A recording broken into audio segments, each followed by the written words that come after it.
స్తోత్రాలు తండ్రి.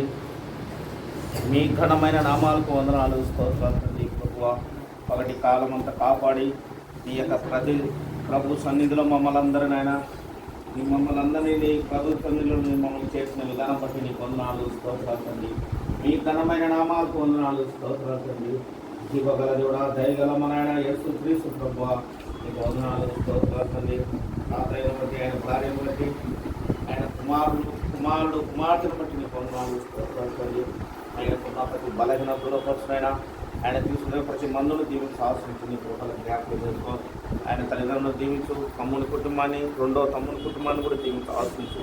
నీ కృపలకు జ్ఞాపకం చేసుకోమని అడుగుతున్నాం ప్రభువా. గొప్ప దేవుడా, జీవగల దేవుడా, దయగల మన ఆయన యేసు క్రీస్తు ప్రభువా, నీకు వందనాలు. స్తోత్రాలు తండ్రి. కుటుంబంలోనే ప్రతి అవసర అక్కర తీర్చమని అడుగుతున్నాం నాయన.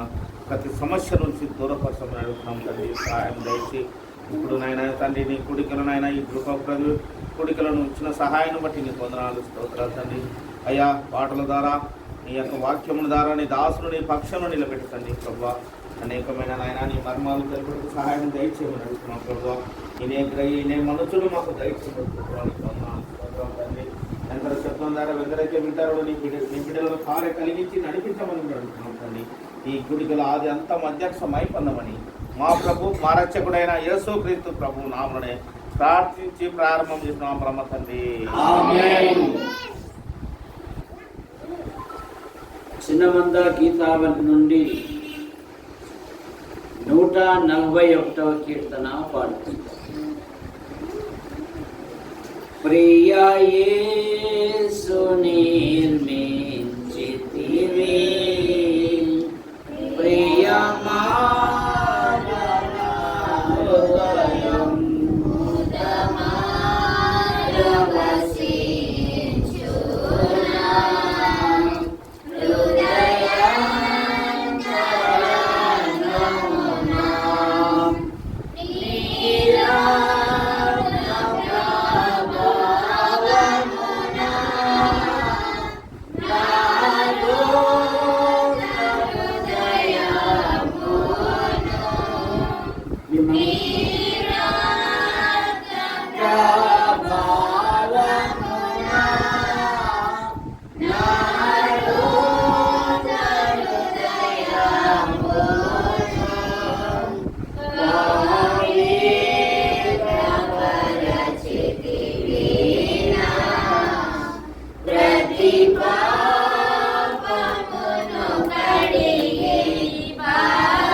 Baby.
అందరికీ వందనాలు. పుస్తకం గ్రంథం నుండి 62వ కీర్తన మొదటి చరణం.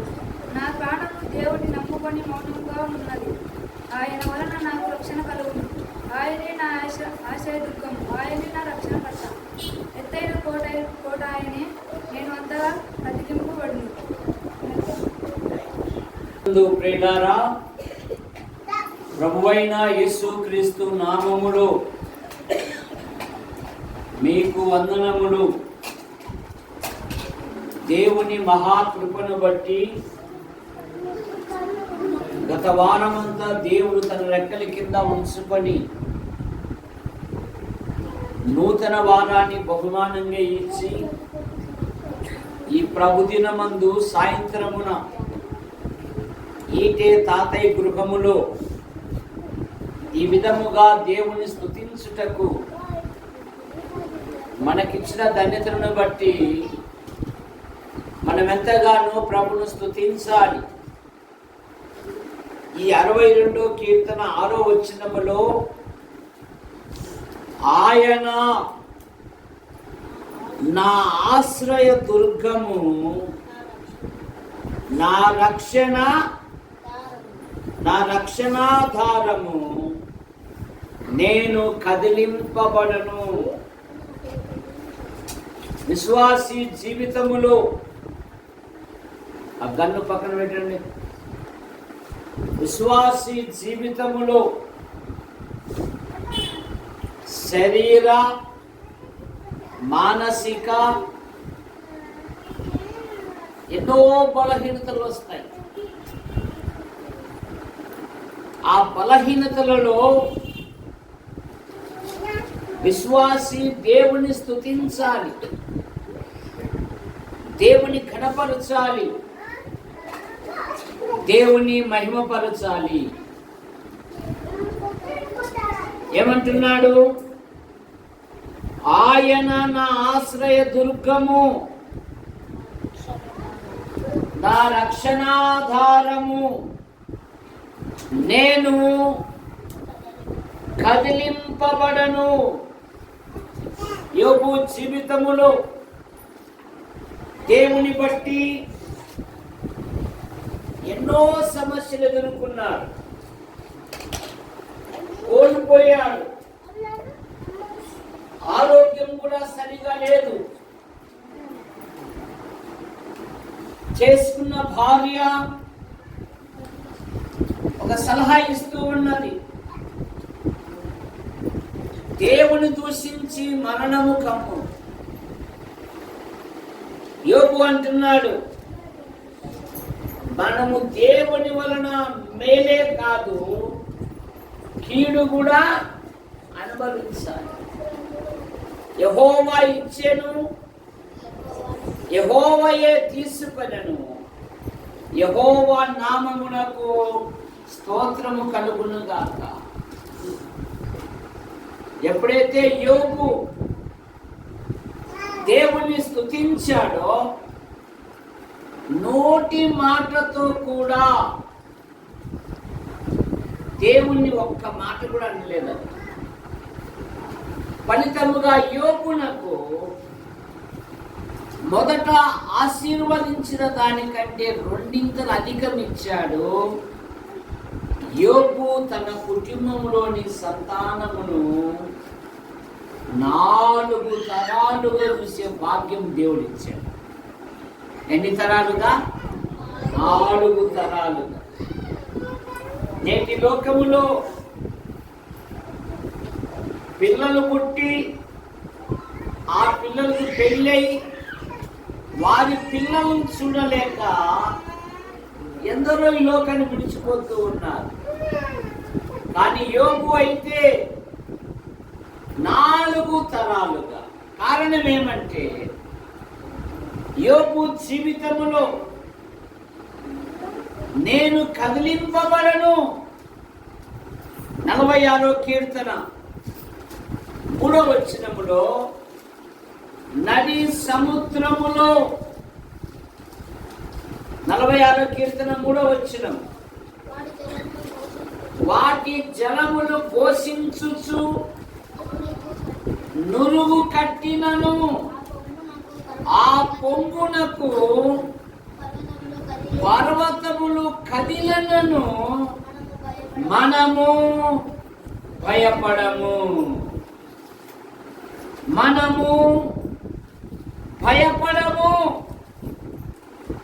కనుక విశ్వాసి ఆయన నాకు ఆశ్రయము, నేను కదిలింపబడను. అంటే కదిలేవారు ఉన్నారు. భక్తిహీనులు కదులుచున్న సముద్రము వంటి వారు. వారు చిన్న చిన్న విషయాలకే కన్నీళ్లు కార్చుకుంటారు. చిన్న చిన్న విషయాలకే దైవ కార్యక్రమాలకు దూరం అవుతారు. చిన్న చిన్న విషయాలకే బడబడబడు కన్నీళ్లు గారుస్తారు. కానీ భక్తులు అలా కాదు. నేను కదిలింపబడను. 55వ కీర్తన 22వ వచనములో 55వ కీర్తన 22వ వచనం నీ భారము యెహోవా మీద మోపుము, ఆయనే నిన్ను ఆదుకొనును. నీతిమంతులను ఆయన ఎన్నడు కదలనీయడు. ఎంత శ్రేష్టమైన మాట. నీతిమంతులను, ఆయన యందు విశ్వాసం ఉంచిన వారిని, విశ్వాస జీవితములో కొనసాగుతున్న వారు కదిలింపబడరు. షద్రక్, మేషక్, అబేద్నెగో వారి ఎదుట 7 అగ్నిగుండం ఉంది. వారు ఏమని సాక్ష్యం ఇస్తున్నారు? మండుచున్న వేడిమి గల ఈ అగ్నిగుండము నుండి తప్పించి రక్షించుటకు మా దేవుడు సమర్థుడు. రక్షించిన రక్షింపకపోయినను అనే మాట నీ భారము యెహోవా మీద మోపుము, ఆయనే నిన్ను ఆదుకొనును. ఆయన నీతిమంతులను ఎన్నడూ కదలనీయడు. 125వ కీర్తన 1వ వచనములో యెరూషలేము చుట్టూ పర్వతములు ఉన్నట్లు యెహోవా ఇది మొదలుకొని తన ప్రజల చుట్టూ ఉండును. కారణమేమి? తన మనస్సు, తన నేత్రములు దేవుని యందు భయభక్తులు గల వారి మీదనే. ఆయన నేత్రాలు ఎందుకంట? కరువులో సజీవులుగా కాపాడుటకును, వారిని రక్షించుటకు. 33వ కీర్తన 18, 19 వచనాలు. 33వ కీర్తన 18, 19 వారి ప్రాణమును మరణము నుండి తప్పించుటకును, కరువులో వారిని సజీవులుగా కాపాడుటకును.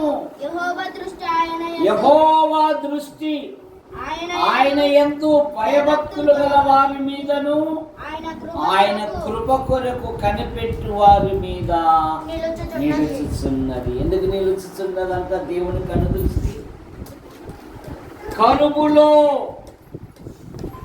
వారిని సజీవులుగా కాపాడుటకు, మరణము నుండి వారిని తప్పించుటకును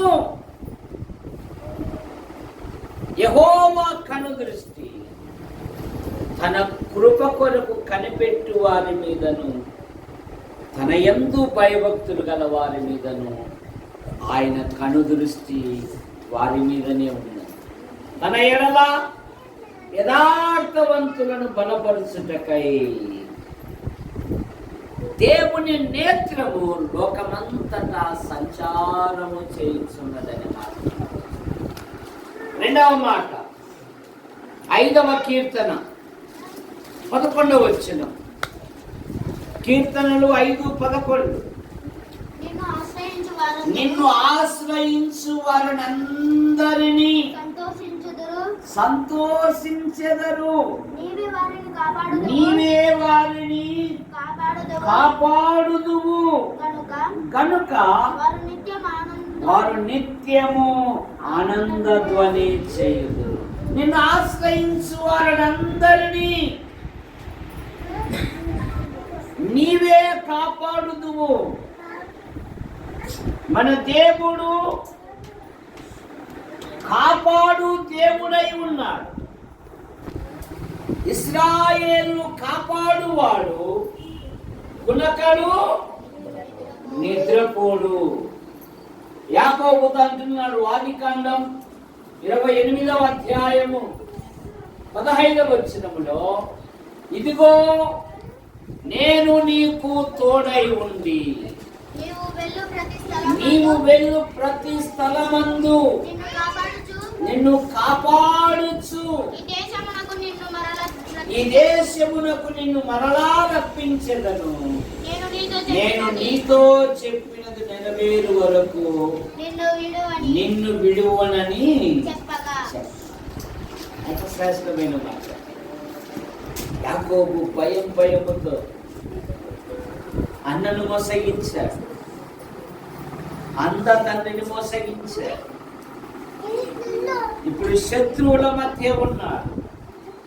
ఒక చిన్న తలగడ రాయి తీసుకొని నిద్రిస్తూ ఉంటే ఆకాశానికి భూమికి నిచ్చెన వేయబడి ఆ నిచ్చెన కొనపైన నుండి మాట్లాడుతున్నాడు. ఇదిగో నేను నీకు తోడై ఉండి నీవు వెళ్ళు ప్రతి స్థలమందు నిన్ను కాపాడుచు.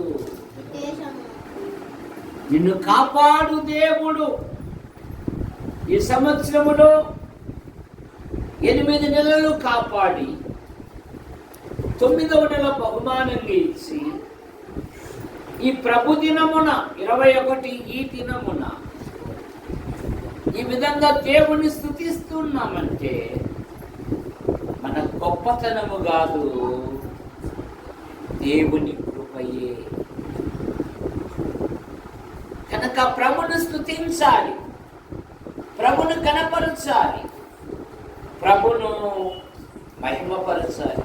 3వ మాట 2వ దినవృత్తాంతములు 26వ అధ్యాయము 5వ వచనం. 2వ దినవృత్తాంతములు 26:5. దేవుని ప్రత్యక్షత కలిగిన విషయమందు తెలివి కలిగిన జకర్యా దినములయందు అతడు దేవుని ఆశ్రయించెను. అతడు యెహోవాను ఆశ్రయించుట చేత దేవుడు అతనిని వర్ధిల్లజేసెను. ఆయనను ఆశ్రయించాలి. ఆదివారం హాలిడే జాలిడే కాదు, ప్రభు దినము, ద లార్డ్స్ డే. దేవునికి తప్ప మరో దానికి అవకాశం ఇవ్వకూడదు. దేవుణ్ణి ఆరాధించే దినం, దేవుని స్తుతించే దినం, దేవుని కనపరిచే దినం, దేవుడు నీ కుటుంబములో నీ జీవితములో చేసిన మేలును బట్టి ఆయనకు థాంక్స్ చెప్పే దినం ప్రభు దినం. సోమవారం నుండి శనివారం వరకు దేవుని ద్వారా పొందుతాము. ఆదివారం దేవునికి ఇవ్వడానికి వెళుతాం. మన జీవ అర్పణలు, మన స్తుతి. ఆదివారం ఎవరైనా కార్యక్రమాలకు పిలిస్తే మేము రాము అన్నారు. నా స్తుతుల కొరకు ప్రభు ఎదురు చూస్తూ ఉంటాడంటే మేము రామండి. అది ఏ వినోదమైనా, అది ఏ స్నేహితుని కార్యమైనా కూడా నేను రాను అన్నారు. కానీ ఇప్పుడు ట్రెండ్లు మారింది. అన్ని కార్యక్రమాలు ఆదివారమే జరుగుతూ ఉన్నాయి. పెళ్ళిళ్ళు కానీ, ఫంక్షన్లు కానీ, ఇంటి ఓపెనింగ్లు కానీ. ఎందుకురా అంటే వారి జీవితాలలో దేవునికి స్థానం లేనందున లోక మర్యాదల కొరకు వారు స్థానం ఇస్తూ ఉన్నారు. కానీ నిజ క్రైస్తవుడైతే ఆదివారము దేవుని ఆరాధించుటకు రావాలి. మన సాత్రి రాముడు గారి కుటుంబం ఎర్రగుంటపల్లెలో ఉంది. ఇలాగే వాక్యం చెప్తూ ఉన్నాను. అది వేరుశనగకాలం. అమ్మా, చెనక్కాయలు వీకే కాలం కనుక రోజుకు 500 వస్తుందని ఆశపడి చెనక్కట్టులో చేతులు పెట్టావనుకో 2 తేళ్ళు ఉడతాయి ఆరాధన మానేసి అంటే ఆమె ఏడుస్తా ఉంటుంది, అయ్యా నేను ఆరాధన మానుకొని సంపాదన కొరకు ఆశపడి చెనక్కట్లు 2 చేతులు పెడితే 2 చేతులకు 2 ఏళ్ళు కుట్టాయి, 2 తేళ్ళు కుట్టాయి. 500 పోయి దాదాపు 3000 ఖర్చు అయిందయ్యా అంటే ఒక్క ఆదివారమును దేవుని సన్నిధి రాకపోతే ఏం విశ్వాసం? దేవునికి ఏమాత్రం నువ్వు ప్రేమిస్తున్నావు? కనుక ఆదివారం యెహోషువ వలె నేనును నా ఇంటి వారును దేవుని సన్నిధికి వస్తే బలహీనమైన కుటుంబాలను అందరూ చూస్తున్నాగానే ఉన్నతమైన స్థానంలో కూర్చోబెట్టాడు. దేవుని సన్నిధికి రావాలి. నిన్ను ఆశ్రయించు వారందరూ సంతోషించగలరు. కారణం నీవే వారిని కాపాడు. అతడు దేవుని ఆశ్రయించెను.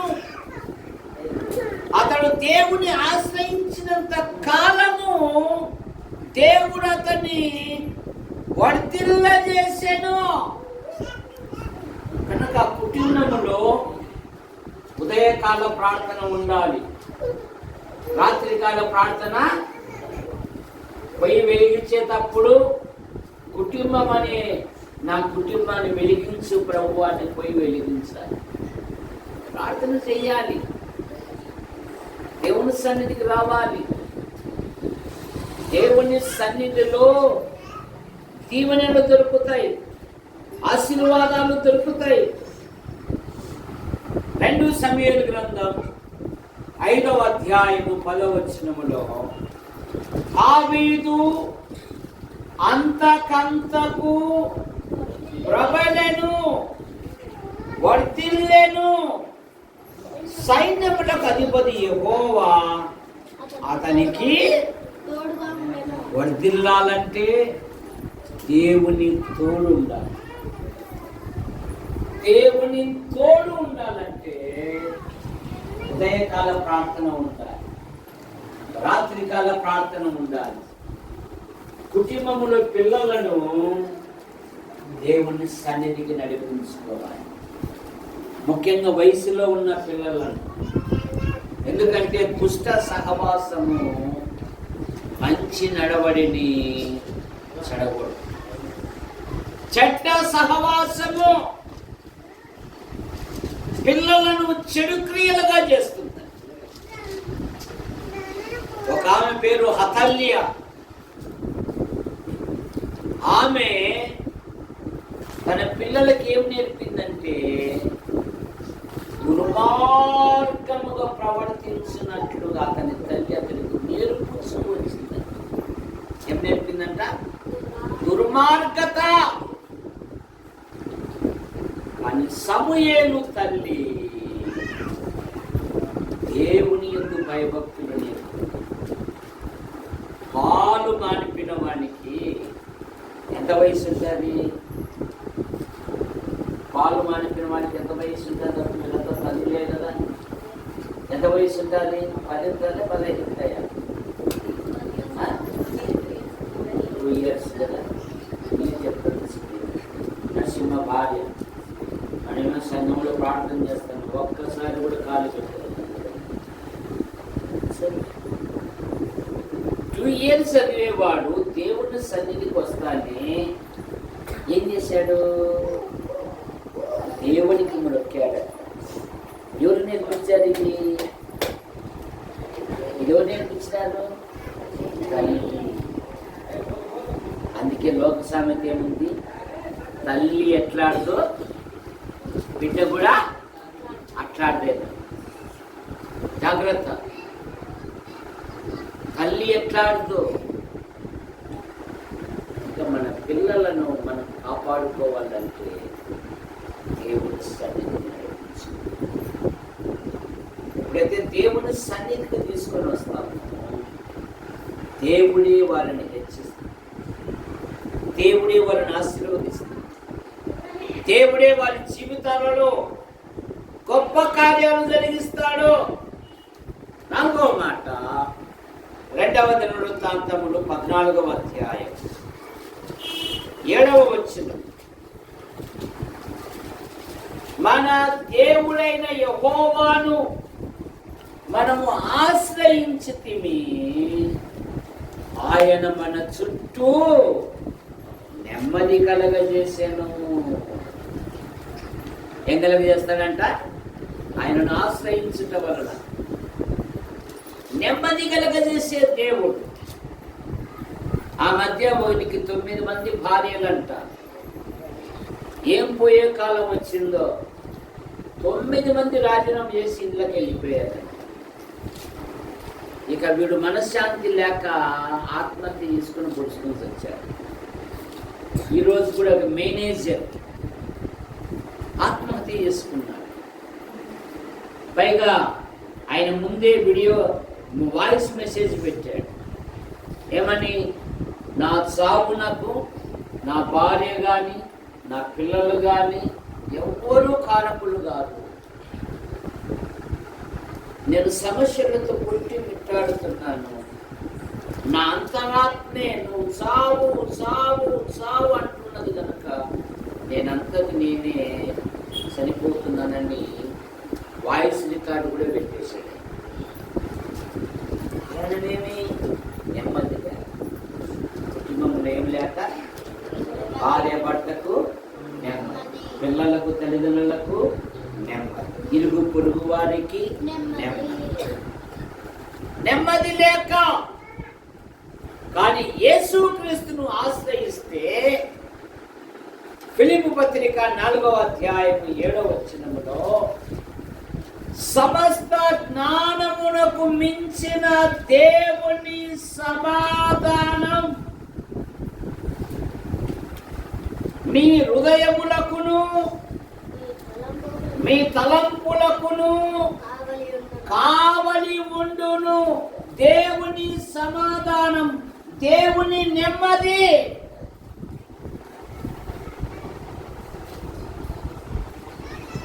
మన దేవుడైన యెహోవాను మనం ఆశ్రయించుతిమి, ఆయన మన చుట్టూ నెమ్మది నెమ్మది కలగజేసి దావీదు జీవితములో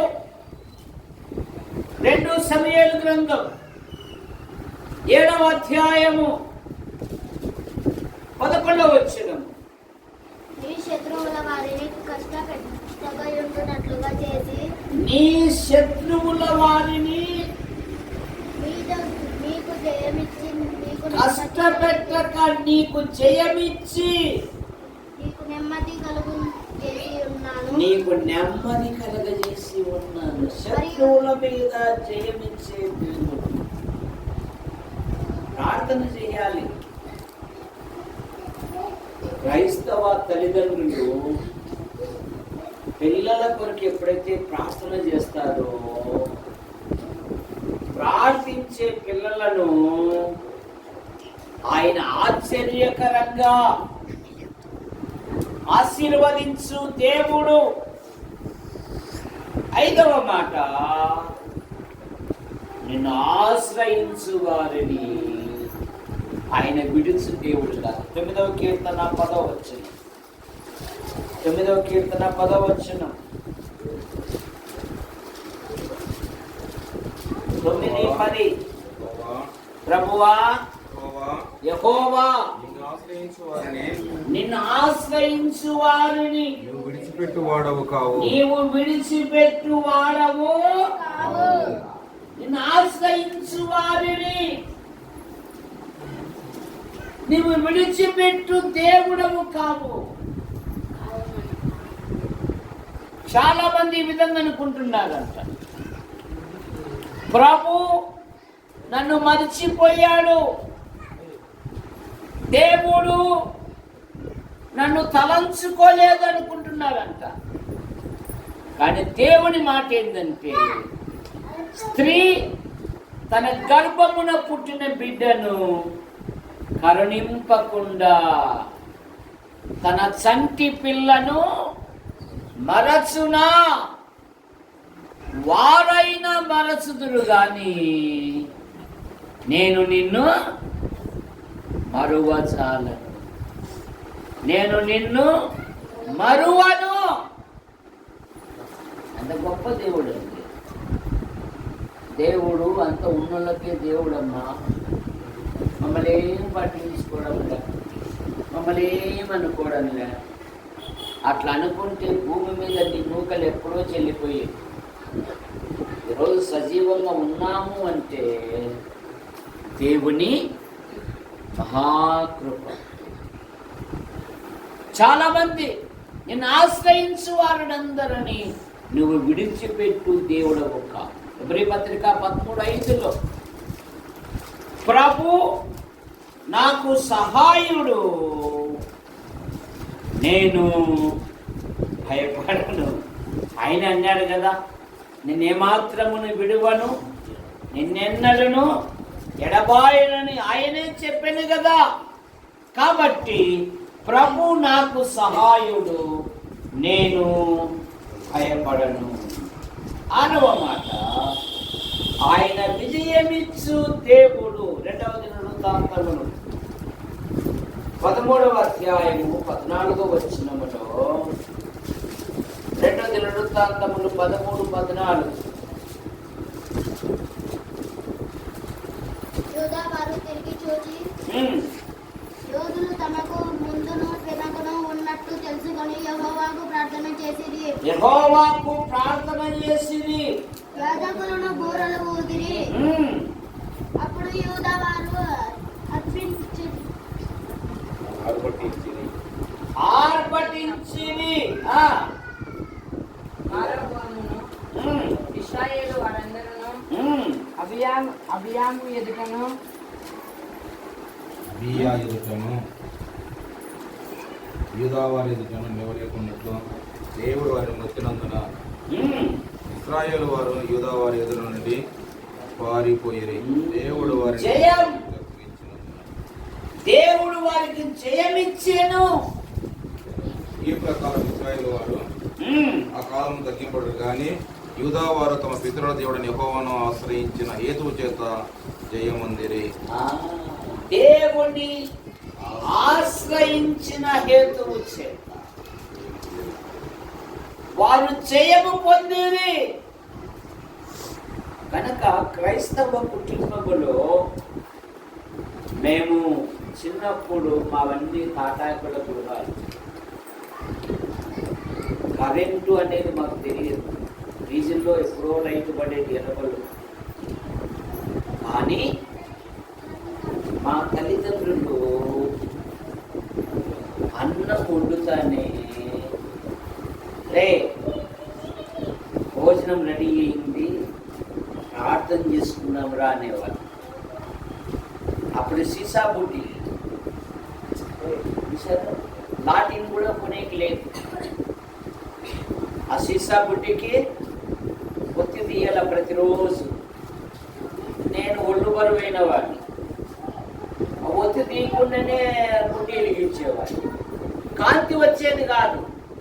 ఏమిగా ఒత్తి కూడా తీయలేకపోయినా వాడిని కన్నా మా అమ్మ ఆరిపేసి దాని పైకి లాగి ఆ కాలు నీరంతా తీసేసి మళ్ళా వెలిగిస్తే ఇంటికంతా వెలుగు.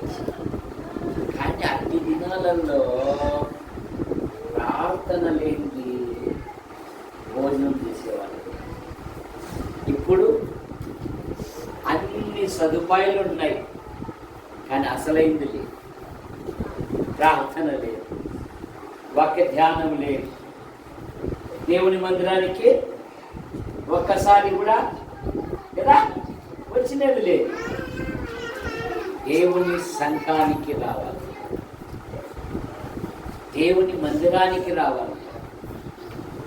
ఎప్పుడైతే దేవుని సన్నిధికి వస్తామో దేవుడు ఆశ్చర్యకరంగా ఆయన ఆశీర్వదించు దేవుడు. ఆఖరి మాట ఋతు గ్రంథం 2వ అధ్యాయం 12వ వచనంలో ఇశ్రాయేలీల దేవుడైన యెహోవా రెక్కల క్రింద సురక్షితముగా ఉండునట్లు నీవు వచ్చితివి. ఆయన నీకు సంపూర్ణమైన ఆయన రెక్కల క్రిందికి రావాలి. ఈ ఇంటి యజమానుడు ఒక తీర్మానం చేసుకున్నాడు, ఇక మీదట ప్రతి ఆదివారం నేను దేవుని మందిరానికి వస్తాను మామ అని. ఎందుకంటే ఇక మా కోరికలు అయిపోయినాయి, మా పిల్లలను ఒక ఉన్నతమైన వ్యక్తులుగా చేయాలి అంటే దేవుని మందిరం. ఏది ముఖ్యం? దేవుని మందిరం, దేవుని సంఘం ముఖ్యం. ఎప్పుడైతే దేవుని మందిరానికి వస్తామో దేవుడు ఆశీర్వదిస్తాడు. ఆల్లి ప్రజలు మాకు సమీపంలో మందిరం ఉంది, సమీపంలో సంఘం ఉంది, నా కొరకు దేవుడు సిద్ధం చేశాడు అనే ఆలోచనతో రావాలి. అప్పుడే దీవెన.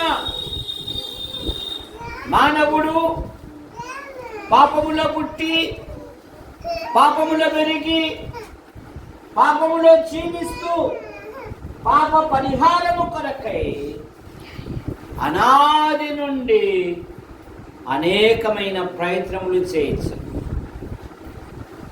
భేదమేమీ లేదు.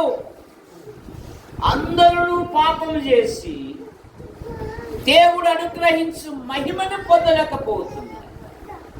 అనగా కుల భేదము, వర్ణ భేదము, వయస్సు భేదము, రంగు భేదము, భేదమేమీ లేదు. అందరూ పాపము చేసి దేవుడు అనుగ్రహించు మహిమను పొందలేకపోతున్నారు.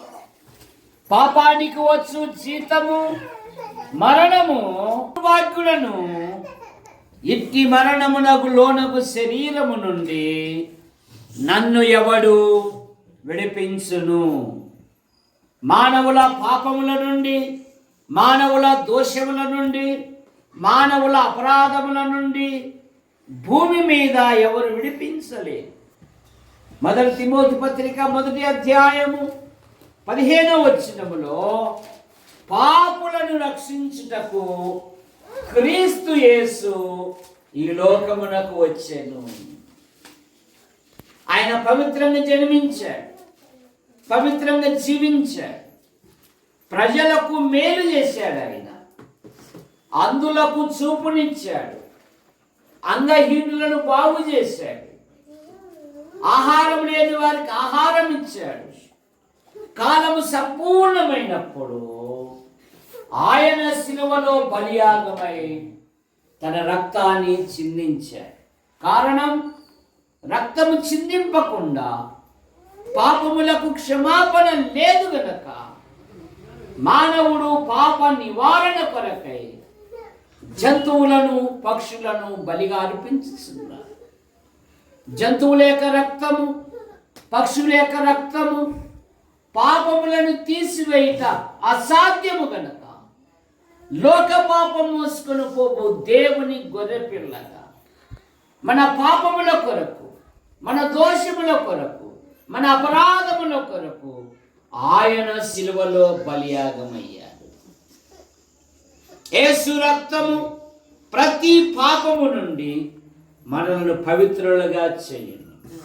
కాబట్టి నమ్మువారు ఆయన కృపచేతనే ఉచితముగా, ఖచ్చితముగా నీతిమంతులుగా తీర్చబడ్డారు.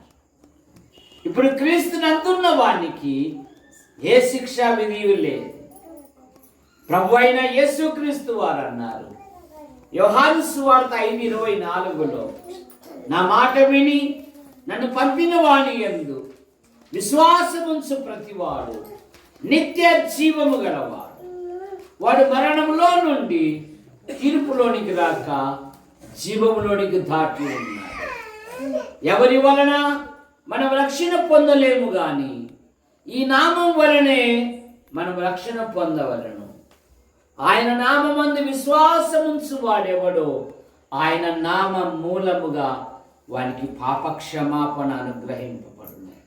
కనుక సోదరుడా, ఈ మాటలు నీ హృదయానికి నీకు తగులుతూ ఉన్నాయంటే ప్రభువైన యేసునందు అంగీకరించుము. యేసు ప్రభువారు అన్నారు, నేనే మార్గము, సత్యము, జీవమునై ఉన్నాను, నా ద్వారా తప్ప ఎవరును తండ్రి యొద్దకు రారు. కనుక ప్రియుడా, ప్రభువైన యేసుని అంగీకరించి పాపక్షమాపణ పొంది దేవుని రాజ్యానికి వారసులు కావాలని ప్రేమతో మీకు మనవి చేయొచ్చు. సహోదరులారా, మనం ప్రార్థన చేసుకుంటాం. మహోన్నతుడు అయిన మా తండ్రి, సర్వాధికారి అయిన దేవా, సర్వశక్తిమంతుడు మీకు స్తోత్రాలు నాయన. ఇదిగోనే ఈ రాత్రికాల సమయంలో మా తాతయ్య గృహంలో జరిగిన నేను ప్రార్థన కూడికను బట్టి మీకు వందనాలు చూసుకోవాల్సించుకుంటున్నాను దేవా. మరి ఈ వాక్యం రీతిగా మాతో మాట్లాడిన ప్రతి లేఖన భాగాన్ని బట్టి మీకు స్తోత్రాలు. నేను ఇక్కడ చేరవచ్చిన వారు ఎంతసేపు ఉన్నారు, నేను వాక్యం ఎవరైతే విన్నారో వారిని నీరు గట్టి పరిచయం చేయండి. మిమ్మల్ని సొంత సహాయం దయచేయండి. తాతయ్య అని భార్య వారి కుమార్తెను జీవించమని, వారి వీడిలో ప్రయాణంలో గొప్ప ప్రయాణించమని అని వారు కూడా మంచి ఆదరణ ఆరోగ్యం దయచేసి మీకు స్తోత్రములు చెల్లిస్తున్నాను.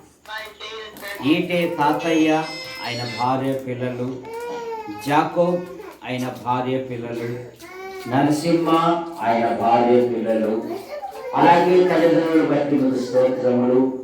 ఇక్కడ చేర్చబడిన ప్రతి కుటుంబాన్ని బట్టి మీకు స్తోత్రం. ఎందరైతే ఈ సువార్త వాక్యాలు విన్నారు వారిలో కార్యం జరిగింది. తాతయ్యకుంటున్న ప్రతి బలహీనత మీరు ముట్టి స్వస్థపరచండి. ఆయన తీసుకుంటున్న ప్రతి మందును పదార్థమును దీవించండి. పూర్ణ ఆరోగ్యం, పూర్ణ స్వస్థత దయచేయండి. యేసు ప్రభువా, ఇక్కడ చేర్చబడిన ప్రతి వారిని మీరు దీవించమని అడుగుతున్నారు. వారి కుటుంబాలు ఉంటున్న ప్రతి విధమైన అవసరాలు మీరు తీర్చండి. పాటల ద్వారా మీరు మహిమ పొందారు, దేవుని వాక్యం ద్వారా మీరు మహిమ పొందారు. యంత్ర శబ్దం ద్వారా ఎందుకైతే వింటున్నారో ఆకర్షించండి. రాత్రి మహిమ పొందండి. ఇదిగో ముగ్గురు ఫ్యాక్టరీలో పని చేస్తున్నారు కనుక వారి డ్యూటీలలో పనులలో, ప్రయత్నాలలో మీ కృపాక్షేమాల నుంచి కాపాడు. నిన్ను కాపాడువాడు కునకడు, నిద్రపోడు అని వాగ్దానం ఇచ్చిన దేవుడు నీ కనుక ముగిస్తూ జాకోబు భార్య గత దినాలలో బలహీనతలతో ఉండగా కనికరించి ఆరోగ్యం ఇచ్చారు. ఇస్తూ యేసు ప్రభువా మీకు వందనాలు చెల్లిస్తాం. ఇక్కడ చేర్చబడిన ప్రతి వారిని దీవించండి. కోల్పోయిన కరెంటు సకాలంలో వచ్చినట్లుగా మీకు దయచేయండి. ఆశీర్వదించు హస్తాలకు అప్పచెప్పుకుంటూ యేసు ప్రభు నామములో ప్రార్థిస్తున్నాం తండ్రి, ఆమేన్. నీకు వందనాలు, స్తోత్రాలు తండ్రి. జీవగల దేవుడా, దయగల మా నాయన యేసు క్రీస్తు ప్రభువా, నీకు వందనాలు, స్తోత్రాలు తండ్రి. నాయన ప్రభువా, ఇంతవరకు నాయన పాటల ద్వారా నీ వాక్యం ద్వారా నువ్వు మైపడిన విధానం బట్టి స్తోత్రాలు తండ్రి. తాతయ్య ఆయన భార్యను బట్టి, ఆయన కుమారుని కుమార్తెను బట్టి నీ స్తోత్రాలు తండ్రి. ఆయన తల్లిదండ్రులను, తమ్ముళ్ళ కుటుంబాలను దీవించి ఆశ్రయించండి. ప్రతి కూడిక కూడా ఇల్లుకునైనా కుటుంబాలను నడిపించమని అడుగుతున్నాను. గొప్ప దేవుడా, జీవగల దేవుడా, దయగల మన ఎందరైతే నీ యంత్ర శబ్దం ద్వారా విన్నారో నీ బిడ్డలలో కార్యం కలిగించమని, నీ సంఘం దినదినం అభివృద్ధి పొందటం, అనేకమైన ఆత్మతో నింపబడటం సాధ్యం. ఇక్కడ చేరొచ్చిన ప్రతి బిడ్డను దీవించి ఆస్వాదించమని మా ప్రభు, మా రక్షకుడైన యేసు క్రీస్తు ప్రభు నామని ప్రార్థించి శుద్ధి వేడుకుంటున్నాము పరమ తండ్రి. ఆమేన్.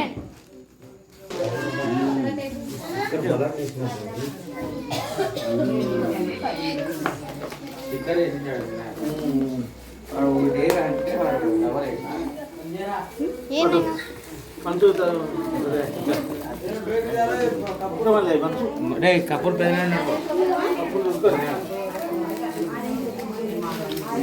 పిల్లలకి నేను ఆడలేదు.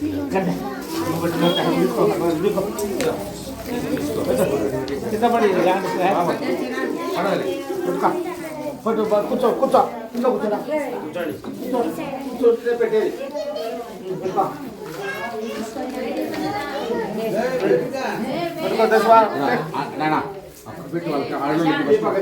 వాళ్ళకి పెట్టు, వాళ్ళకి ఇవ్వండి. వాళ్ళకి ఫస్ట్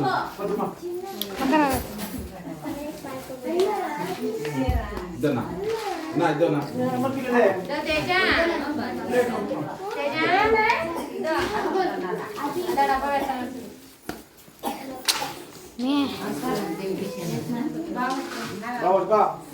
కూర్చో.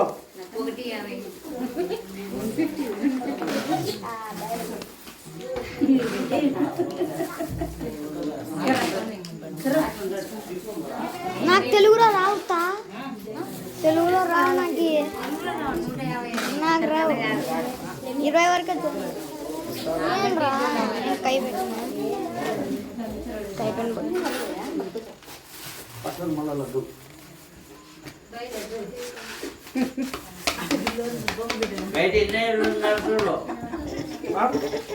మిగిలితే బయటికి మిగులుతాయిలే.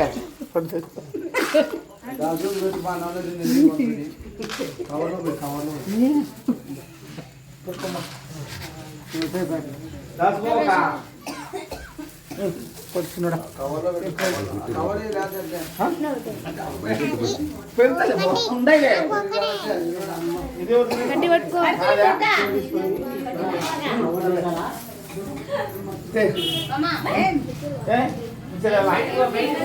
చెప్పు.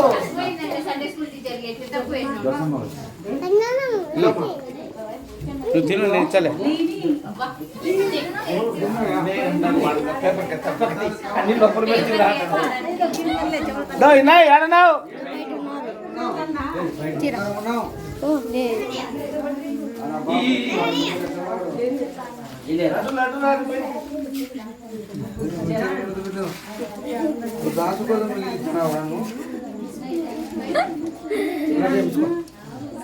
నీవు తీసుకునేరా మీరు?